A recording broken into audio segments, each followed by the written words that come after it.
నారాయణపేట జిల్లా కలెక్టర్గా బాధ్యతలు స్వీకరించిన సిక్తా పట్నాయక్. నారాయణపేట జిల్లా నూతన కలెక్టర్గా సిక్తా పట్నాయక్ ఆదివారం బాధ్యతలు స్వీకరించారు.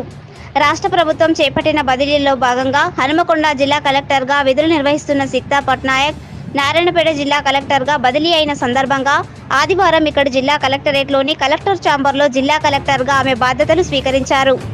నూతన కలెక్టర్గా బాధ్యతలు స్వీకరించిన జిల్లా కలెక్టర్ను జిల్లా రెవెన్యూ అదనపు collector Ashok Kumar, collectorate MO Narasingarao, DPRO MA Rasheed, collectorate వివిధ సెక్షన్ల పర్యవేక్షకులు, సిబ్బంది, అధికారులు మర్యాదపూర్వకంగా కలిసి పుష్పగుచ్చాలు అందించి శుభాకాంక్షలు తెలిపి స్వాగతం పలికారు. కాగా బాధ్యతలు స్వీకరించిన అనంతరం కలెక్టర్ సిక్తా పట్నాయక్ కలెక్టరేట్లోని వివిధ విభాగాల కార్యాలయాలను పరిశీలించారు.